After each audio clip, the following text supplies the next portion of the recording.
So the webinar today, it's our 23rd, is asynchronous work the future? Everything to know about async environment. And we're going to kind of like discuss this with you, as well as some experts that we have invited here today from SoWork, from Doist, and Klaus. So Charles, if you want to go to the next, okay. So why am I here leading this webinar? My name is Lana. I'm the head of revenue at SafetyWing. I'm also a Y Combinator founder and an advisor to many different startups. I am, I guess, a remote worker from back in the day, and I discovered it quite accidentally. I wanted to live, I guess, a life of freedom. So many years ago after college, I asked my boss if I could work a summer from Paris, and that worked out pretty well for me. And I still continue to perform at the top, so I was able to do so. And when I discovered that type of life, I never wanted to go back to an office, but maybe not everyone is like me, so I'm very open to other people kind of like sharing their experiences here.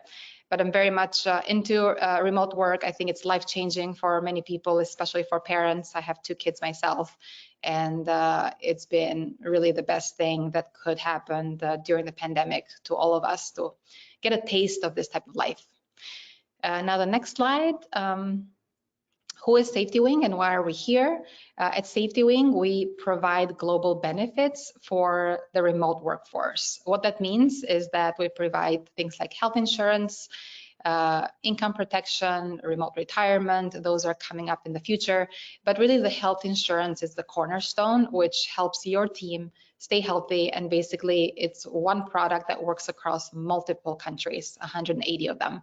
So super easy for admins to be able to offer this simple yet very much requested benefit.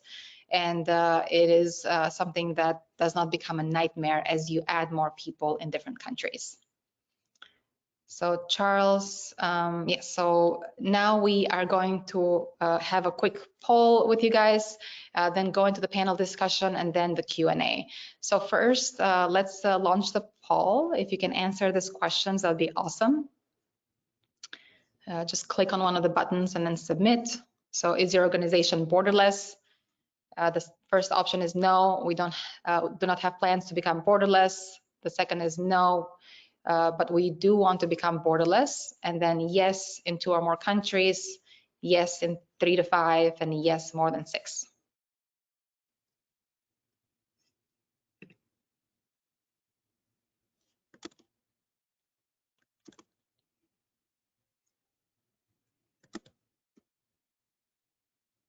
Okay, awesome. Okay, so yeah, the majority of you is more than 3 countries, so 3 to 6 countries. This is cool. And then we do have 13% in the no that we do not want to become borderless, which is totally fine. Excellent. So then let's go into the next slide. Before I invite, the panelists, I just want to kind of give a quick introduction to this topic. I believe that the biggest transition with distributed workforce is going from synchronous to asynchronous collaboration. Not only do you not have to be in the same spot to work together, you don't have to work at the same time together, which is huge. This is one of those things that were born out of necessity, but actually it benefited everyone, even those that are in the same city. And the beauty of relaxing workday hours is that the policy accommodates everyone. So everyone from the early risers to the night owls, to the family folk that have kids that need to be picked up earlier in the day, sometimes in the middle of the day. At SafetyWing, we try to keep a 40-hour work week, but how our employees distribute it, it's really up to them. Naturally, not all jobs can be done completely free of restrictions. For example, if you have customer support like we do, you have to be there, 24/7. But even with those, you can offer some kind of flexibility to make your team members happy.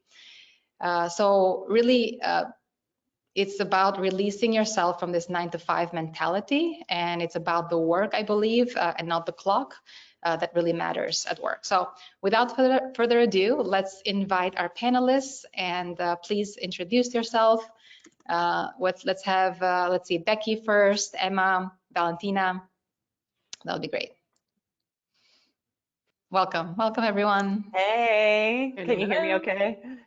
Yes, we can hear you very well. So Great. go for it, Yeah, Becky. Please, introduce yourself. Tell us about Doist, anything you want to share, and then we'll go. yeah.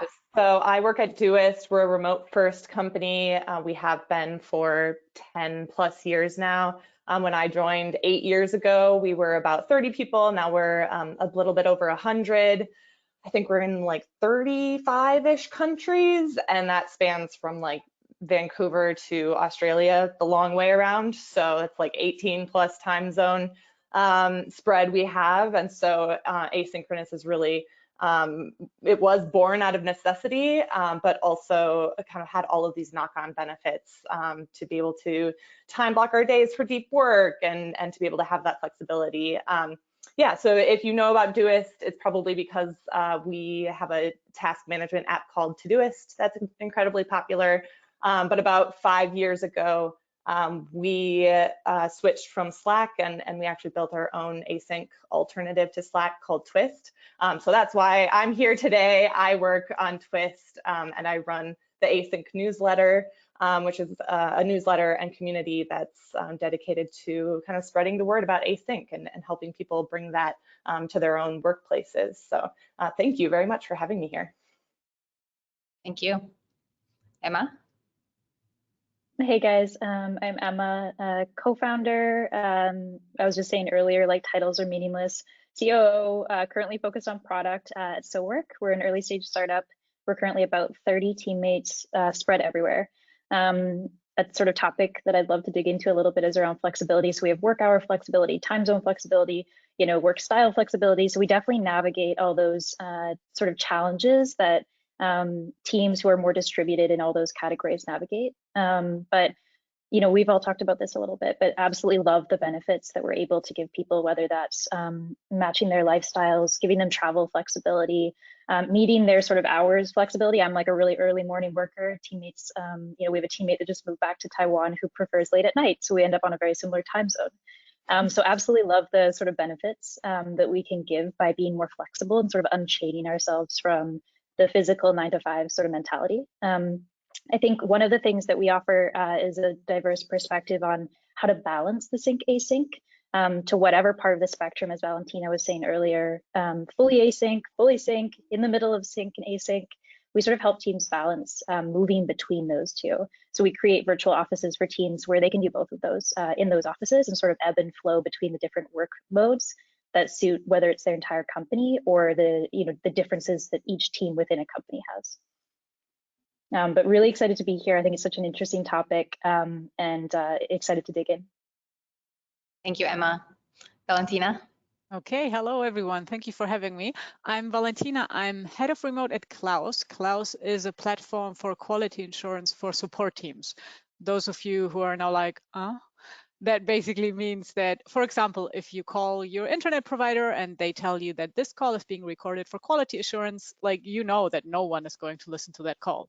And that's because you hopefully have a very uneventful call.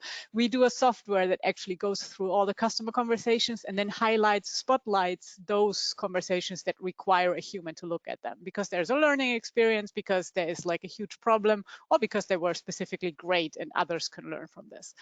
So that's what we do. When I started about 4 years ago, we were 12 people. I was hired as the product manager because of my background in leading remote teams at Automatic, makers of WordPress back in the day. So the idea was, because if you're 12 people, you cannot hire a head of remote, like your investors are going to tell you you're crazy. So, but you can hire a head of product. You should actually. So I ended up being the head of product, also doing the remote part. And I'm now mostly focusing on the remote team because we have grown from 12 to 60 something. We're going to double probably next year yet again. So with all these people coming in with by now different types of workplace trauma, let me call it, because everybody has worked remote by now. When we started, that was not the case. We were basically training up people who had never worked remotely before, so we were able to kind of set the standard. But now we get people in who are used to being micromanaged, who are used to having to tell their boss when they're going to open the door for the postman or woman, or when they want to walk their dog, etc. So while we are probably on the asynchronous to synchronous spectrum, more on the synchronous side, because we have the luxury of being maximum 2-3 time zones apart. We put a high priority on flexibility for our work days. So meetings tend to happen only between 12 p.m. and 3 p.m. UTC to make sure that everybody is awake, even those that like to start late, or those who like to finish late because they have to pick up kids, or etc. And we like to, like, there's a no meetings Wednesday and no meetings Friday. So flexibility is what for us is the most important part. And of course, asynchronous helps to be flexible, but you don't have to be 100% asynchronous, because synchronicity also helps you to create team culture. So the question is not, should your team never talk to each other, but how can you make sure that when they come together, you actually make it count? Very cool. I love this. Very excited to see what we get into today. So maybe without delaying this process, we have a few questions prepared for you guys, and we'll start the panel discussion here pretty quickly. And then I think we'll do about maybe 20 minutes of a panel discussion and leave enough time for questions. So do feel free to put those in the chat so that Charles can bring those up for us. So maybe the first question we'll start with is, what is async work? I know that synchronous versus asynchronous came from programming language, where a server can only receive one request when it's synchronous, and async can receive multiple requests, so it's non-blocking of the work.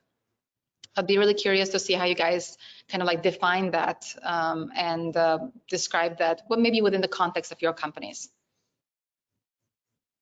I could start. I love that you put us here, because I think one of the things we've noticed from some of our customers is async is often initially used to refer to not the planned insert your video conferencing tool here thing. It's like the anti that. It's like, get me away from a lot of what the pandemic was. But I think async and sync mean so much more. So one of the ways that we like to think about it is, are you together in real time in the tool? So you could be async or sync in a Notion document or a Google document. Are you in the document at the same time, seeing that someone else is there and typing like, hey, I see you're here too, you're synchronous. But it's also a tool that is predominantly often used for async, for knowledge documentation or decision writing, as Valentina was talking about. So I like to sort of think about it a few levels up, saying, are you there at the same time? Or are you not there at the same time? Do you need to be there at the same time, or do you not? So audio can be sync async, writing can be sync async, Slack can be sync async. We talked about that a little bit. And then I think one of the things that we find interesting in our tool is you can be sync async with different people at the same time. So you can imagine if in a real office and a virtual office, in our case, you could be synchronous with one person, but having asynchronous communication with another one in the same environment. So I think that's a really interesting space as well. That happens in Slack as well. So I think we like to sort of think about it as, are you there at the same time? And do you need to be there at the same time? How flexible is the tool? And that sort of dictates, from my perspective, is it sync or async? And some tools have more flexibility and some tools have less. I like to think about sync and async, about how much tolerance do you have for the gap in between communications, like between I ask a question, how much tolerance do I have whether I need that answer now because otherwise I'm stuck, and how much tolerance do I have if you get the answer to me by tomorrow, end of your day, that's still fine. And that actually brings a whole tail of other topics on top of it, because if I ask you a question and I know that I will probably only get the answer tomorrow because you're in a different time zone or whatever, I need to be prepared to do other things in between. That means that in an asynchronous environment, you end up with a certain, not necessarily multitasking, but multi-project work, because you will never be only working on one thing at a time, because being focused on only one thing forever means that you have like the immediate answers when you need them. So instead, like, how can you organize everybody's work so that everybody is working on 3-4 things at this, not at the same time, but in the same, like, say, week or something, so that while I'm waiting for the reply from Emma, but I already got the reply from Becky from yesterday, I can advance this project a little bit more. So it's like running on 3 different tracks in small, like doing a step on each track each time. That's cool. And I want Becky to go next, but really quickly, what is the tolerance that you guys have with your companies? Because with us, it's 24 hours to respond to like a Slack message. So it's not right away. I'm just curious, what are some like practices that you guys are implementing? And Becky, feel free to take this on and then you guys can answer. 24 hours for us. So we say specifically, I think a really important thing is to say it and have it in your policies and keep repeating it, because otherwise people are going to default to that synchronous communication because of those workplace traumas. Like Valentina said, you know, people are used to being like, I have to prove that I'm working. So yeah, we do 24 hours. That means that people can really time block. I think people generally, I mean, you could just check Twist once a day and still, you know, have that 24 hours, but that means that everyone, you know, it works across time zones and everyone can kind of decide the blocks of time when they're going to check and be communicating and the times that they're not. I'm curious what other people do though. We actually have wiggled our way around this having like a specific time with 2 things. One, if you need an answer within a certain time frame, state that in your message. And the other one is, where possible, ask in a public channel where you do not depend on only one person to answer. Yeah, I love it. You're singing my song. So we, again, smaller, so we still have like a good chaos factor. But I think some of the practices that we have more so recently as we got a little bit bigger are exactly as Valentina said. Give us a buy when, help people manage urgency. Ideally, we're focusing on the input into someone, i.e. the message that you send. How can you indicate that information to help them triage? And this is where Slack, for us at least, and other tools, like it's not a Slack thing, it's just the principles of Slack. They turn that urgency dial up for everything. It's very hard to triage. And so that results in that always on, always synchronous thing. So how do we help teammates in their messaging and in the tools that they use indicate what they need? And public channels for sure, if we're in Slack, or public places, allow others to jump in. Documentation. One of the things that we've built in the product is we actually figure out the urgency and then we present that to you so that it's automatically triaged. And we try to gate a little bit more. And that allows you to go synchronous or go urgent for the things that truly are. So I'm super obsessed with this idea of inputs and how do you give people the information that they need to sort of deal with that. But I have very similar practices that Valentina is talking about. I think they're really important. And I think that's interesting because that is true, you know, obviously like saying, hey, I need this by this amount of time, that really helps people manage that urgency. But it's also, if people have already seen the message, they've already gotten the notification, they've already gotten interrupted. And for us, one of the things, you know, we come from the productivity space, so we're all about deep work, you know, really wanting to give people stretches of time where they can just time block, like they know that they have that time to focus. They don't have to be worrying about checking Slack because some message might come in. And so setting up those expectations on the front end and then having like a channel that is truly the urgent things, because obviously there are going to be emergencies, like we work in software, servers are going to go down. And for us, that's Telegram. So that's like, we need some people to be working on this right now so that we know, okay, anything in Twist that's not going to be urgent, that always can be things that we can check at our own pace. I have a question for you, Becky, because you have been always hiring for this remote part because you were like bigger and like very, very much remote before the pandemic already. And sometimes I feel like the asynchronous versus synchronous conversation is a little bit like the extrovert versus introvert conversation, that Twist and having always like the 24-hour rule is really good for a certain type of employee, and you kind of the type of company that you are. I mean, you select your employees to be, in the case of Doist, as it was in the case of Automatic, to be writers, like to be really good writers, and now how to very concisely write a message where all the information is included so that the person who receives the message doesn't have to do any follow-up questions but can answer right away. And for companies who transitioned to remote during the pandemic, you have a lot of really good presenters, really good speakers, maybe really like people who need this think in order to think through the ideas that they have. So for them, writing down things, and like I think on a Google Doc. Like I love doing comments on Google documents. That's how my brain works. But I also know I have colleagues whose best ideas come out when we are talking synchronously. So I sometimes wonder, how much are we now, as before it was like, if you're introverted, like suck it up, you have to be more extroverted at work, otherwise like there's no career for you. How much are we kind of doing the same now with people who need synchronous in order to actually get their ideas out and to think about the things they actually want to ask? Yeah, I think that's really interesting. And I agree. I think that Duis is probably more introverted than extroverted, but I myself, I'm like, oh, I'm an extrovert. If I were in an office, I wouldn't get any work done all day because I'd just be chit-chatting, right? So it's helpful for me in that way to put those guardrails on. But I think you're right. Like it is thinking about how we've always worked and who that has benefited and the voices that elevates.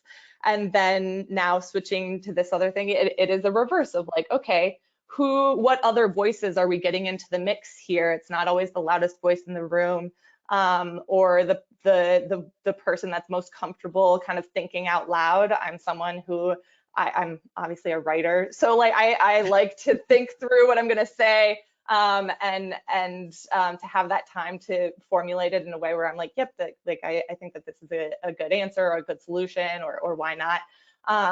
Yeah, and it's hard to find a setup that works for everyone. I will say, like, I use the term async first instead of, we're asynchronous, because no team is, I don't know of any team that is 100% asynchronous. Like we have meetings, I have maybe like 2 hours of meetings a week. But those meetings, and I like to say we like meetings probably more than the average person, because they're meetings that are for a purpose. They're relevant. They're either going to be productive because we have a very specific thing we're discussing, or it's for that kind of team building aspect of it, right? And we can focus on that instead of having a meeting and then kind of assuming like, oh, the team building will just kind of happen because we met. That never happens. Right. Becky, one of the things you just said, which is async first, and Valentina, earlier you were talking about like multi-threading work. Like this idea that in a digital, and then depending on how distributed, how flexible, there's those different dimensions of flexibility that add this strain that then means we need to have at least a good async practice, whether async first, async foundation. We have to have good async practices that we can fall back on. And I think that sort of marries the two things that you guys are talking about, the multi-threading and async first. And then I think, at least when we talk to our customers, it's then about, as Valentina said before, it's a spectrum. And so where does your broader organization fall on how do you like weave the synchronous in? Is it just for the bonding? Is it for the team-wide meetings? How flexible are you then on the team side? So your company might be very meeting free to allow teams to then, lever themselves as they need. Are they a more social team, a more collaborative team? Are they a more deep work team, just grab me when you need me? And then I think our job is to provide practices and tools that allow people to sort of ebb and flow between those modes. But there's that distinction between the strong async foundation to always fall back on so work can continue to be pushed forward, versus not having the sync at all, which is what I hear you saying, Becky. And then it's about how do you sort of speckle that in at the organization level, the team level, the cross-team level, and the individual level. And Valentina, I'm sure from remote work, you hear a lot about those differences. I smiled when you said the extroversion, introversion. We bump into that one a lot. So it's about how do you let people have the tools they need to check their box, and as an organization have the foundation to let the work continue when distributed. Becky, I guess maybe that was directed at you, but I'm also happy to go if you. Oh, no, go for it. Yeah, so Emma, that's a great question in terms of like async, and then when is the time that you sync together? At SafetyWing, we're about 200 people now, over 70 countries. So we're quite distributed. And what we do is that twice a week, we have to be synced together, and that's Mondays and Thursdays. And it's for 2 hours at a time. So 4 hours total in a week, we have to be sync. Basically, the strategy team has to meet. We go through our goals. We go through things that we need to prioritize, and that really helps us. The rest, we keep it more free. The time that we come together also in person is really important, and it has to be done very intentionally, so you build a great culture. We do that 3 to 4 times a year. Usually the whole team will meet up a couple times a year, but then certain teams within the bigger team will also meet up a couple times a year. And that's super helpful. We were just at a team gathering in Bali a couple weeks ago. Before that, we were in Mexico, and I know you guys at Doist, you were maybe in Switzerland. I think I saw Austria. Okay, great, because I saw the mountains in Europe somewhere. And I think that's also a huge part of, like, you know, being distributed and doing this async versus sync. I do see that a lot of developers, especially, they feel the need to sometimes be together and get a lot of work done. And then some of them also prefer the time alone. And what the founder and CEO says, one of the co-founders of the company, is that it's nice to not have them be so often, because when they do happen, they are so intentional and we really enjoy them.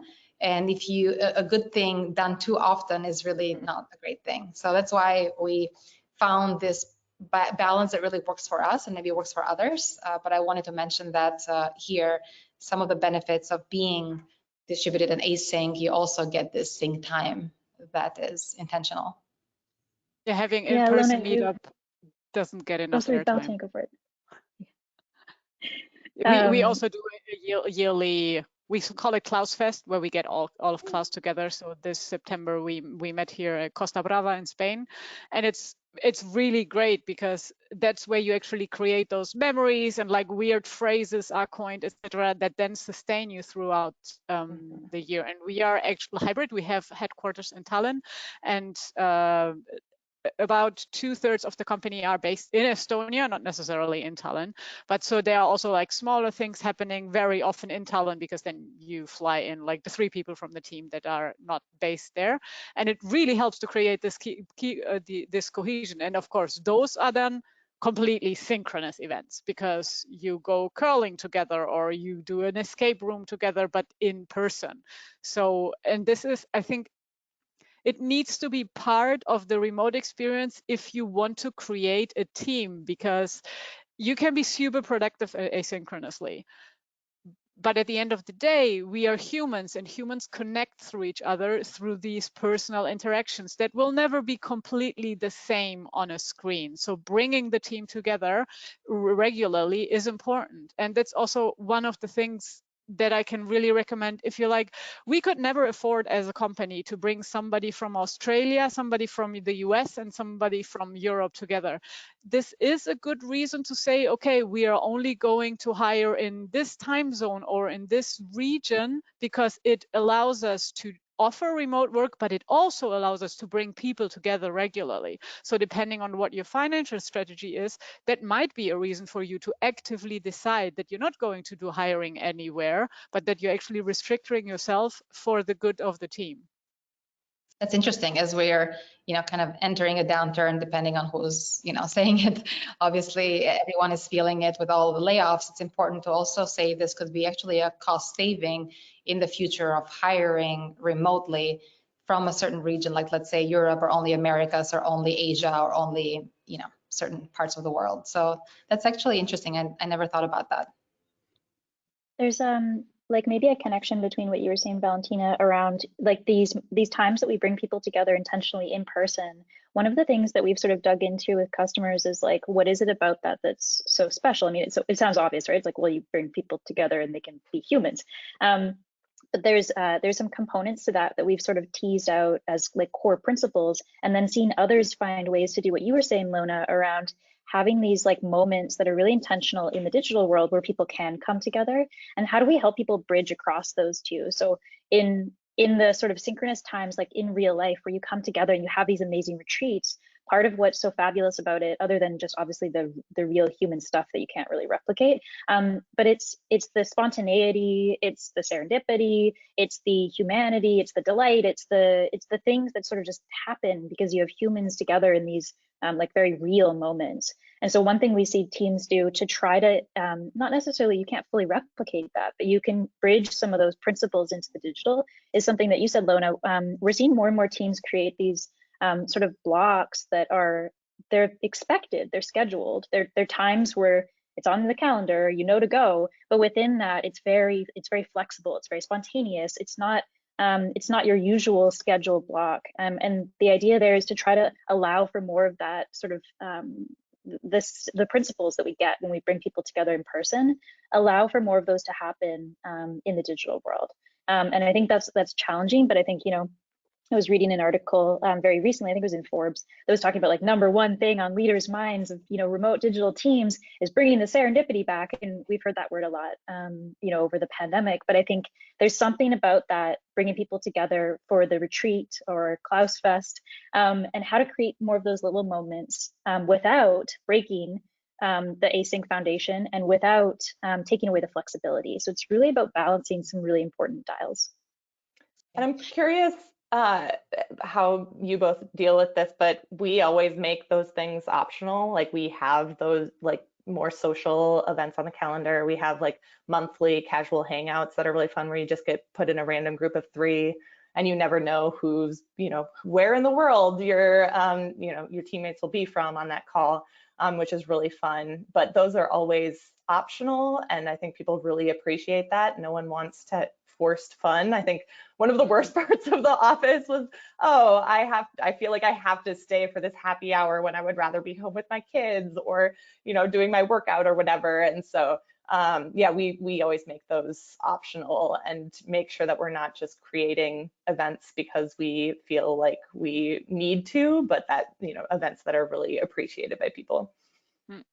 Yeah. I think part of it depends on like how it's, oh, sorry. Sorry, I'm just going to be mindful of the time as well, because we won't have too much time, and we have some really good questions. So I think some people here that are attending the webinar, they're also not planning to go async.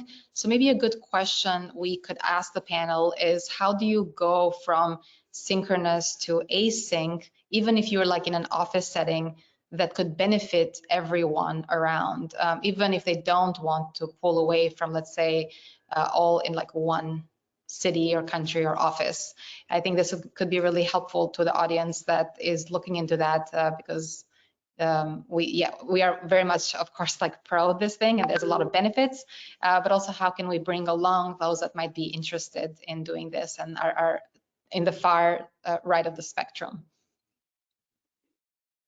I could share one of the simplest things that we've seen teams start with. I think there's no right way, and there's different sort of places to start, maybe too many.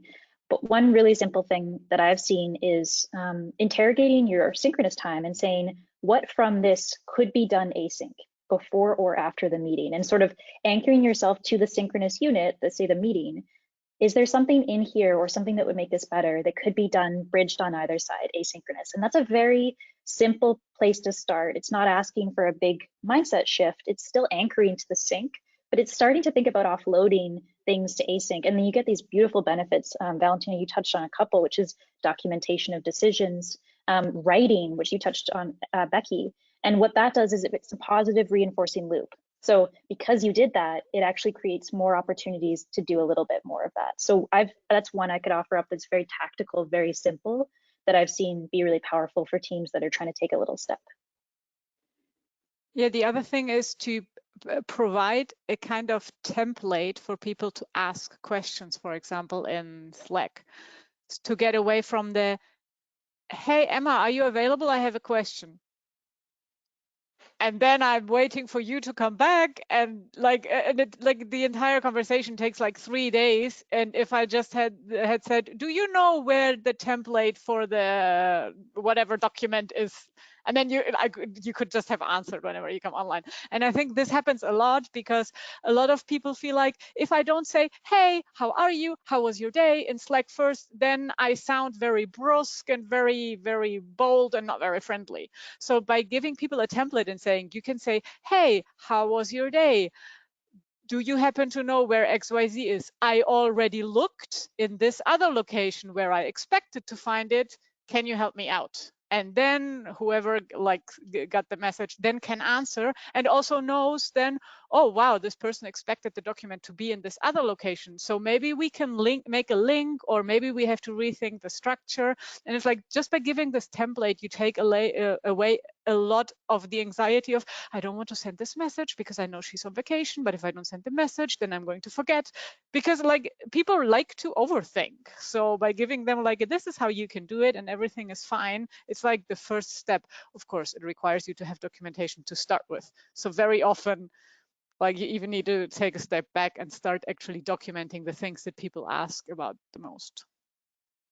I'll just quickly plug one thing I really like about that is that you're meeting people where they are. You're meeting them in a synchronous tool, but giving them just a little thing that can help them be asynchronous within that. Absolutely, and there are Dropbox has these 3 great scripts. It's somewhere. I can try to find a link to it, but you know, there's scripts that people can use when people ask for that quick call, and they're just really polite scripts. They're like, hey, like, could we try this out async first, and then and then we can always switch to a meeting if it's still needed. And I think those quick things that are, because it is an etiquette thing, right? Like it's just a human nature to want to be agreeable and to want to be a team player, and there's all sorts of pressures to do that. And so having a really polite way to say, hey, let's try this. I'm trying to block out more time for focused work. So could we try this async first? And we can always switch to a meeting later if it's needed, just to make people think that one extra step of like, oh, is this actually needed? And if you do still need the meeting, you've already talked over the issues that you're going to be working through. Everyone has the context that they need so that that meeting time can be used really productively, because you're not just giving people information that they could have consumed before the meeting. That is something that we actually do with customers, that sometimes like when they book a call, like we answer and then it's like, hey, thanks for booking the call. You forgot to fill in the questions that you had. Can you just give me a little bit, which are the problems that you like to talk about? And when they answer back to this, they'll get a really, really thought through answer to the question and the option to cancel the call if this already answered the question. And it's surprisingly how many people then cancel the call, because for them, the calendar also filled up for the next week. So they're actually happy that they got this answer. And then next time they directly start to write an email or a message. But it's not something that people think about when they have a problem. Oh, I could just write down my questions. Also because it's often easier to book a meeting than to actually concisely write down what's actually the problem. So like by helping them think about that. Yes, and I think that's a problem where everyone is so overwhelmed. And I think that async can save everyone time in the long term, but in that moment, it's easier to be like, hey, can we hop on a call to figure this out, instead of writing those things down. And so that's a shift that's really challenging, and I think does require you to think about people's workloads and kind of how overwhelmed they are, because I think it's a loop where they're so overwhelmed, they're just like, let's default to a meeting, and then their schedule is full of meetings, and so they're even more overwhelmed, and it's kind of this vicious cycle. Yeah, I think 2 things that weren't mentioned is like having a clear agenda for each meeting way beforehand and distributing that to everyone, and then maybe potentially asking, could these be answered, async? Another thing is using something like Loom, like a tool as Loom, where you can kind of like record yourself explaining something versus calling a meeting for everyone to be sync at the same time. So I think of these things like, okay, what if you're in an office? Like, what is the first step you take? And I think like awareness obviously is a big thing. Like if you're in an office, you get tapped on the shoulder, you might be interrupted at all these different times, and your work day gets chopped into small bits. Like how can we really make the whole team aware that, hey guys, even though we're in the same place, even though we are sync, let's try to adopt some practices that will benefit everybody to be more productive. And all of these things that you guys mentioned are very, very helpful and could also be used in an office setting, in a place where everybody is at the same time. So don't look at whatever we're saying, just, oh, this only apply to those that are remote or distributed. It really does apply to those at the office, and that's why some people don't want to come back to the office, because they know that it will be taken up. Their time will not be as productive as they are right now. I have a very small solution, not solution, but it's this, you have this flag, and if you put the flag up, like you put it on your computer, and if the flag is up, it means you can be interrupted. And if the flag is down, it means that you're focusing on something. Because the problem is the office is, if you see the person, you don't, just like online, you don't really know, is that person really how much are they absorbed in their task? And online, you can just mute notifications, but you can't mute somebody who just tapped you on the shoulder. But so having a way to actually signal to other people that you are not available, even though you're physically in the office, can go a long way. Now, you need to explain to everybody why there's a flag on the computer, because otherwise you'll get more interruptions, people asking what the flag is. Because like nowadays, I know that headphones is not enough to signal that you're actually not available. So like making it a little bit more obvious, and maybe having the entire office get these little flags or traffic lights or whatever can actually be helpful to start the conversation and make it like a little bit more fun.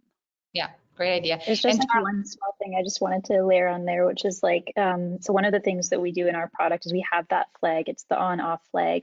And one thing that, so in the off mode, any notification that you get from someone tapping you on the shoulder is actually only heard if it's urgent. And urgency is a hard category to hit. So we gate the input, and the rest are there for you to come back to when you want, sort of triaged in priority order. So Valentina, the on-off thing, 100%. And I think technology allows us to help. We can be so much smarter with technology and create those barriers, and then help you figure out what to do when you come back. And there's like a lot of stuff there, which is like when you come back to Slack and you're like, where do I begin? The cat GIF is hiding the important announcement, is hiding the, my favorite teammate just quit. It's a complete mess, right? And Slack works for some teams, but I just mean in those moments that can be really challenging. I think the other thing though is one thing we've noticed, we talked a little bit just a second ago about the vicious cycle that is, I need you, so I'm going to throw a block on the calendar. Every block is by default 60 minutes. Now I should prepare an agenda. And that's a vicious cycle that a lot of companies go through. And we find that can be short-circuited if we allow people to have what we call a spontaneous sync, but only at moments when you're okay to have a spontaneous sync. So that's the on-off flag. And if I'm on, I'm open to spontaneous syncs. And that means that you could come and grab me 5 seconds, 5 minutes, and we just saved ourselves all of those things. However, when we should do those things, we should do those things. So I think none of this is like black and white. And we're seeing teams play around with, I'm open, I'm not open. When I'm open, just run up to me. It takes 2 minutes. But when I'm not open, don't do that, because you're going to interrupt my deep work.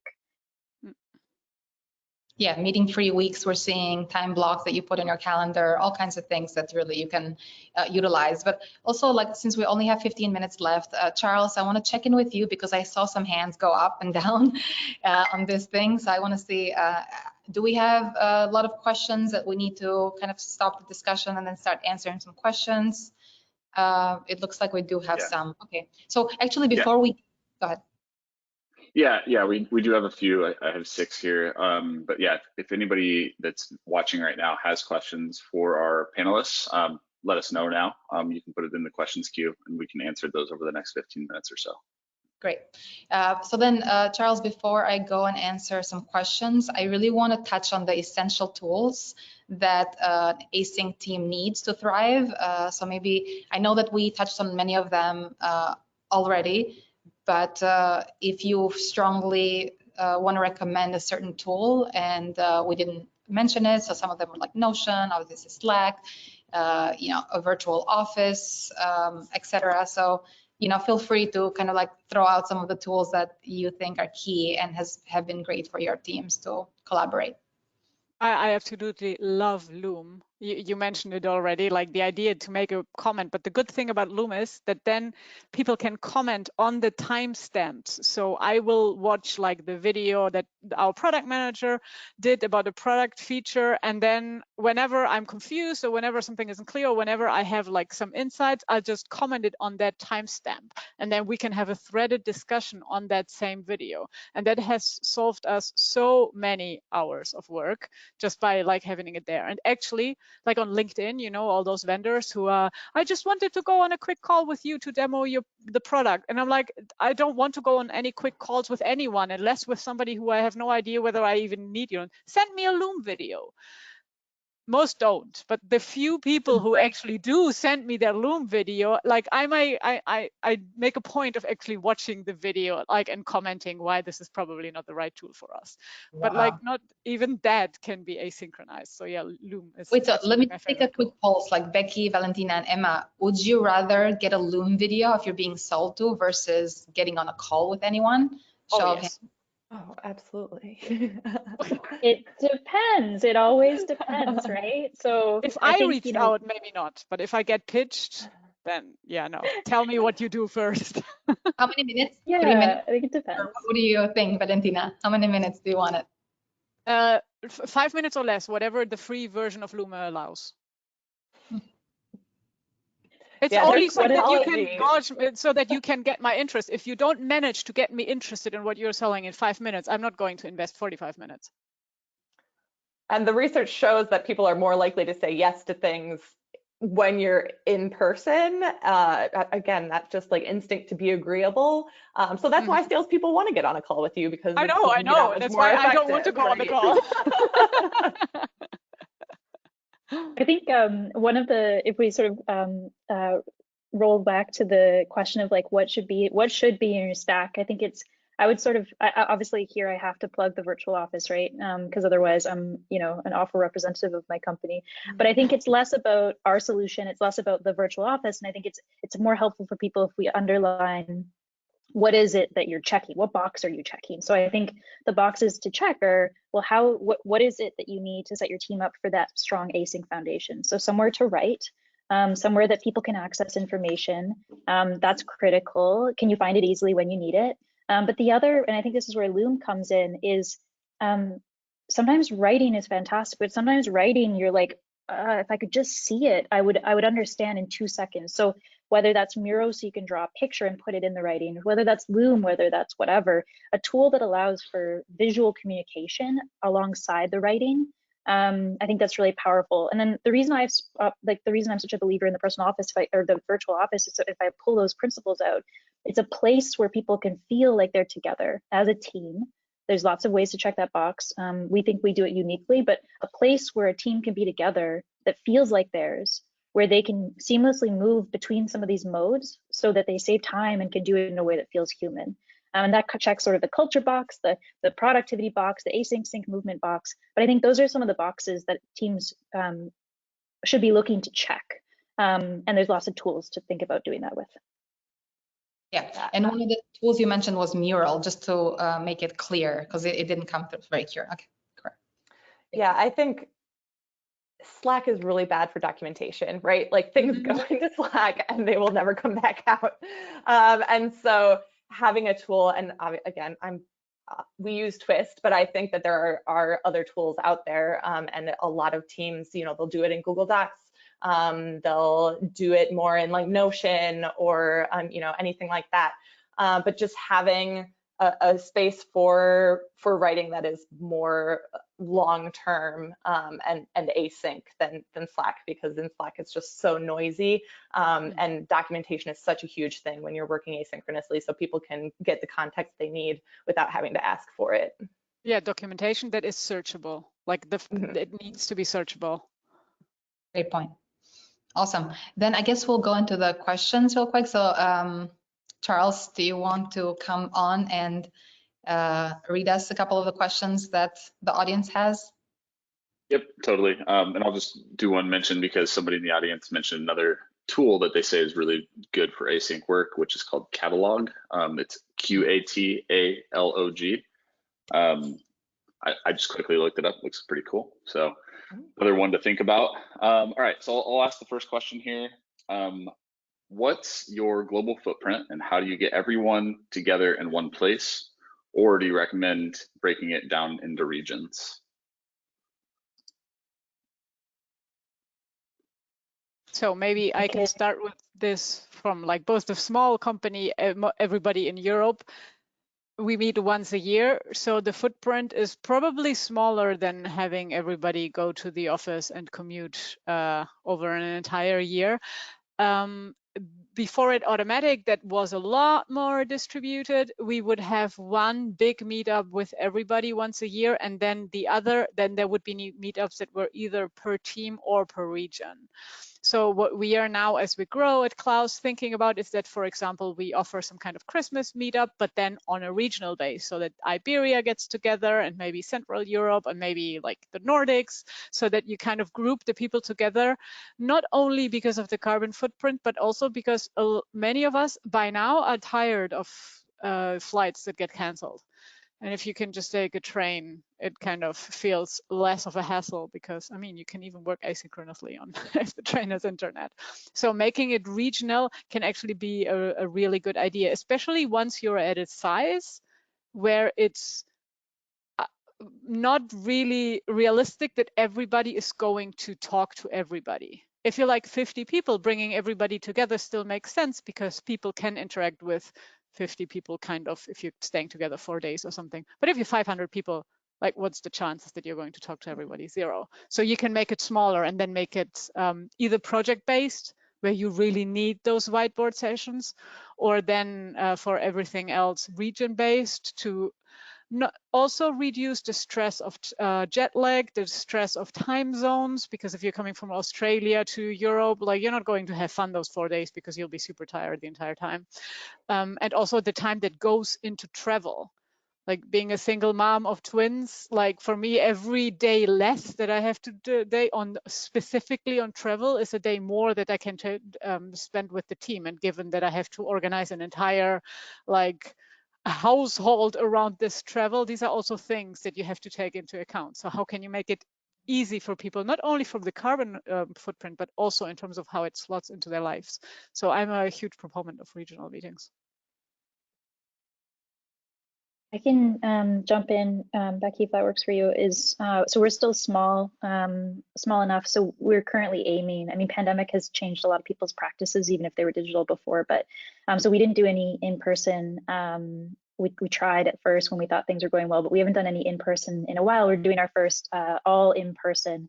So it is all that travel in one place, but it's something that we wouldn't be doing more than twice a year. At the moment, it's sort of on a once a year cadence. And I think that allows us to sort of balance things out.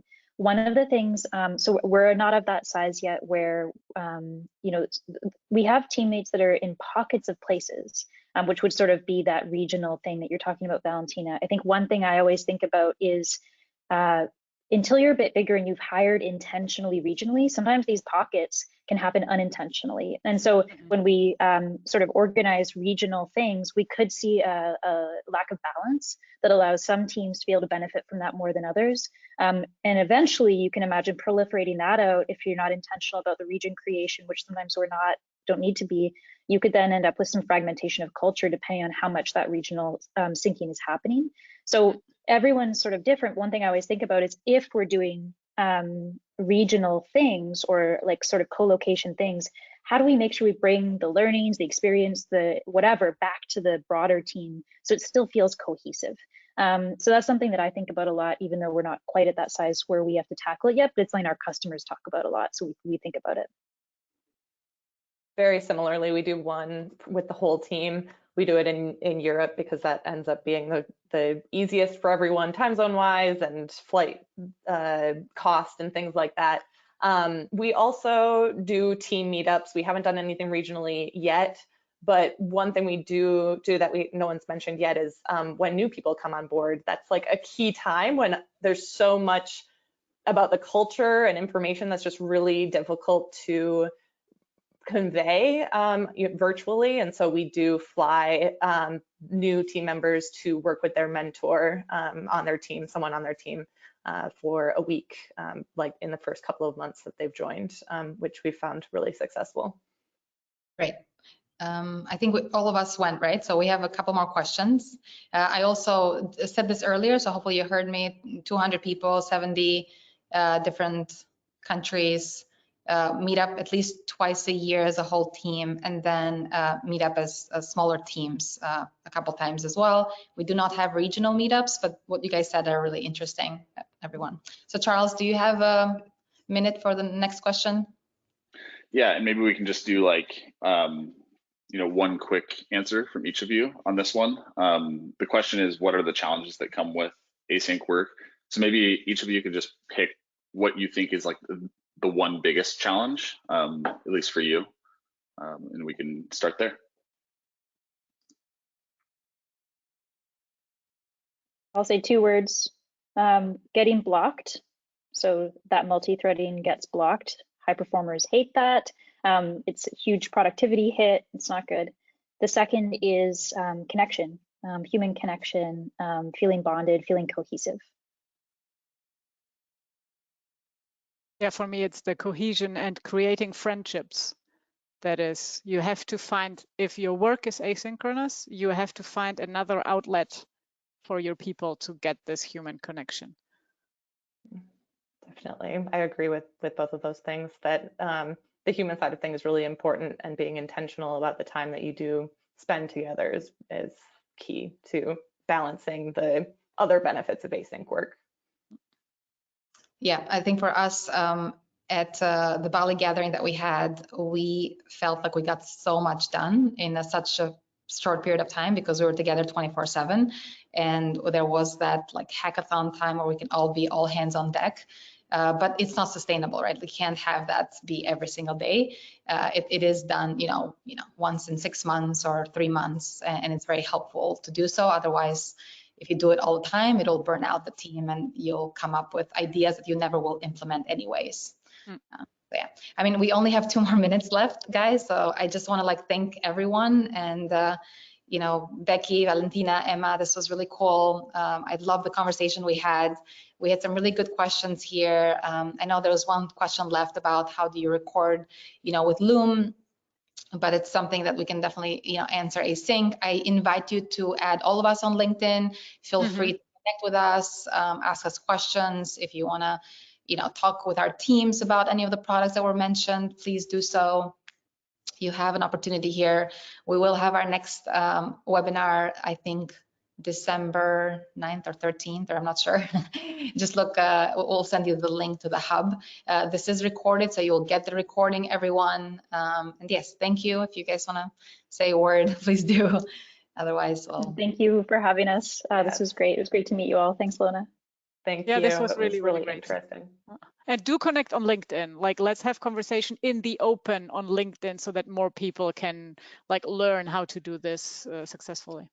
Yeah, I actually love your post, Valentina. So, and following you, I'm going to follow Emma and Becky now. And it's really fun to have these conversations async whenever you feel want to participate. Cool. Well, happy holidays, everyone. If you're celebrating Thanksgiving, happy Thanksgiving.